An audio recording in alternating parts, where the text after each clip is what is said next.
Welcome back, everybody. Most people believe that the trick to picking great stocks is to have an edge on knowing which actual stocks you should buy. So this is the part that people spend most of their time trying to do. We look over valuation metrics, we dig into financial statements, we evaluate their growth strategies, we create spreadsheets and formulas, and I obviously do this too, no question. But did you know that finding stocks to buy is actually the easiest part of being successful with picking stocks? In this video, we're going to walk through an example from my own portfolio, UnitedHealth Group, to show the 3 different aspects of picking stocks that we have to deal with as investors and how they've influenced decisions that I've made with my UnitedHealth holding. So we'll go ahead and get started with the first thing we have to do, and that's picking stocks based on fundamentals and valuation. And the reason why I say this is the easiest part is that once you create your own personal investment strategy and you have the criteria that you're looking for, then it really just becomes a matter of digging into companies, into their financials, and seeing how they match up. Now, obviously, that doesn't automatically guarantee that they're going to be a success, but it at least means that you're picking companies based on a framework that you've created. So for me, with United Healthcare, this was pretty easy. I added it back in June of 2023 at $458 a share. And that's because when I looked at their fundamentals, they looked really good. They had outstanding revenue growth that had been consistent for a decade. They also had really good dividend growth of between 15 and 20% over a 10-year span. And they were generating rapidly growing cash flows, which again, for a health insurer is a little complicated since it includes the reserves for benefit liabilities, but still very good growth in cash flows. And they were trading at a price to cash flow of about 12 and a price to earnings of about 22 at that time, which looked pretty good from a 10-year history standpoint, especially for the cash flows. And when you looked at UNH's performance versus the S&P 500 during that time, they had absolutely crushed it. And just thinking about their business, they're one of the most important companies in U.S. healthcare, and they're viewed as a market leader. Now, everything wasn't perfect, obviously, because healthcare costs in the U.S. have been rising, and there's always a high amount of regulatory risk around healthcare that just can't always be anticipated. And that's why Morningstar rates them as having a narrow moat versus a wide moat, because that increased regulatory risk and uncertainty means that they can't really predict their competitive advantage past a 10-year horizon. But still, all things considered, buying UNH at $458 a share back in June of last year was buying a high-performing company at what I thought was a good price. And so this was a great example of I had my criteria that I was looking for, UnitedHealth Group fit most of it, and I was okay with accepting the items that it actually didn't meet. So I added it to my portfolio. So obviously, while there's steps before this to actually create your own investment strategy if you don't already have one, once you do have it, finding companies that fit is a matter of digging into their business and their financials and determining how well they match up with what you're looking for. And that's why I say it's the easiest part about picking stocks. And it's also the most exciting and fun part too, because it comes with that hope of buying something new. Now, once you actually decide to buy something and add it to your portfolio, that's when it gets a little bit harder. Number 2, holding stocks as new information comes out.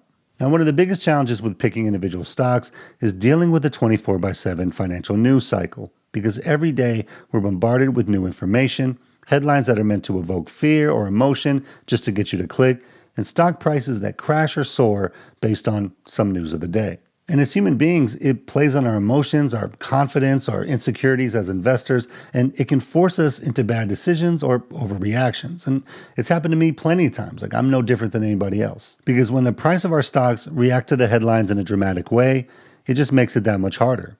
UnitedHealth Group beat on earnings, but again, talked about rising costs, so the stock went down. Humana had terrible earnings and tanked, and it took all of the others along with it, including UnitedHealth Group, which went down 6%, just because it was in the same industry. So it makes it tough to try to understand if this is something meaningful or if it's just an emotional market overreaction. And that's why I always say one of the best ways to increase your chances to be successful is to just ignore most of it. Stop scrolling Twitter all day for the latest commentary on your stocks. Turn off those notifications on your phone so you don't get interrupted with market news like every 5 minutes. Stop watching CNBC or the price chart and just go about your normal day. But that's easier said than done. And especially for someone like me, I have an investing YouTube channel, so I feel like I kind of have to stay up to date with whatever's going on. And that's why I talk about financial news and macro stuff as much as I do, because I think the next best way to deal with 24/7 news, other than just ignoring it, is being able to understand it as much as possible. That way, we're better at knowing what news is important to us and what we can just basically ignore. or more importantly, how we can go about trying to tell the difference between the two. But there is something else that provides a new perspective on our investments as time goes on, other than just financial news, and that's our own knowledge and experiences, because over time, we keep learning and getting better. And sometimes we learn something about a position that we already hold that we didn't know when we bought it. And this happened to me with UnitedHealth back in October of last year.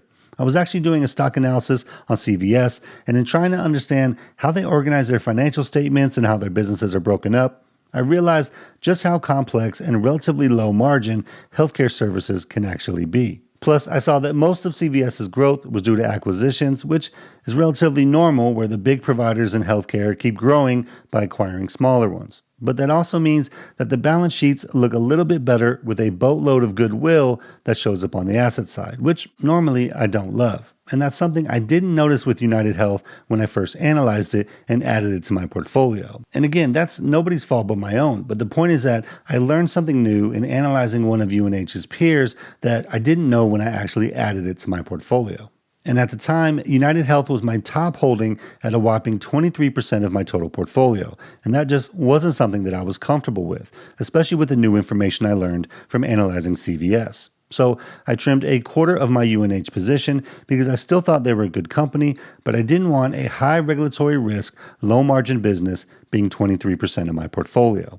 To me, the risk versus reward balance just wasn't there, and it's as simple as that. So while finding good stocks to add to our portfolio is obviously important, holding those stocks through all the new information we get on a daily basis in terms of news, stock prices, and our own experiences and knowledge is more difficult because it's a daily challenge to understand what is meaningful information that we should act on and what is just noise that we should ignore. And I would argue that most of the time it's noise, but not all the time. And that's what makes it one of the toughest parts of holding individual stocks. But it's not the only one, because there's one that we haven't even got to yet. And that's monitoring your stock's actual performance and earnings. So outside of just the daily news and our own knowledge growing over time, there's arguably the most critical change that can happen to one of our stocks, and that's the actual company's performance over time. We get so caught up in looking at past stock performance, their strategy and outlook for the future, their actual stock price every single day, that sometimes we ignore the key part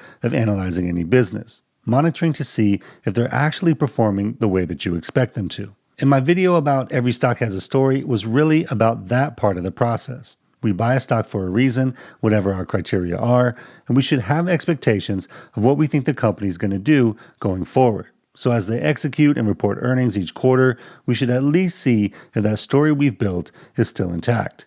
If it is, there's probably not much to do but keep holding, and hopefully the stock price is performing as well. But if the story is not still intact, then you have to ask yourself a couple questions. Is it just a temporary thing that I think they'll get figured out and won't be a problem long term? Or does it actually change my long-term perspective of the business and their prospects? And I saw this play out with my UnitedHealth holding after they reported earnings in January. Now, if we take a look at what I'm monitoring for UNH, how is their cash flow and dividend growth? Is it slowing down? What is their trend of their margins? Are they compressing due to costs rising, or are the revenues keeping up? And then, are there any regulatory changes that could limit their profitability in the future? Now, their overall earnings were fine in January on the surface. They beat on earnings and revenue both. But when you looked a little deeper at their financials and margins, you can see from the press release that their care ratio, which is basically insurance benefits paid divided by insurance premiums collected, had actually been rising for the year. It was 83.2% in 2023 overall, compared to 82% in 2022, which by itself isn't really anything to overreact to. But in Q4 alone, it was actually 85%, and that's over 8% higher than it's been over any of the previous 10 quarters. So remember what I said earlier, healthcare is a very complex business with a lot of regulatory risk and low margins. And for about 6 months, they talked about rising costs, and that was impacting stocks, but I didn't make a change based on those headlines. But this was the first time I actually saw that impact in UNH's numbers. And what that meant to me is that I needed to make a decision. Is it just a temporary thing that I think they'll get figured out or won't be a problem long term? Or does it change my long-term perspective of their business and their future prospects? Now, for me, I ended up being somewhere in the middle. I don't think it's a temporary thing. I think higher medical costs are here to stay. They'll probably have some ability to offset with prices or cost reductions in other areas, which they're already doing. But but it's not quite as easy as McDonald's just raising the price of a burger and seeing how their sales either go up or down. And at the time, UNH was still my largest overall holding, even after trimming it in October of last year, but I decided that I would trim it again.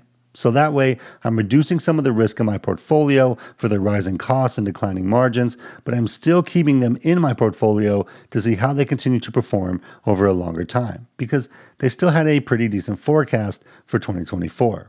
And with all these decisions, they're going to be very personal in nature based on our own goals, our own criteria, and our own expectations of what we want out of our stocks. And there's no guarantee that any of these decisions are right or wrong, at least for now. You can only know that in hindsight over the long term. Now, in the case of UnitedHealth, the story I had for the stock changed a little bit for the worst, and so I thought trimming made sense. But the decision was made based on how the company was actually performing versus my expectations for them, as opposed to a news headline or some movement in the stock price. So what does this all actually mean? Now, just to recap, there's really 3 aspects to investing in individual stocks that are all important. Picking stocks based on fundamentals, holding stocks as new information comes out, and monitoring actual company performance.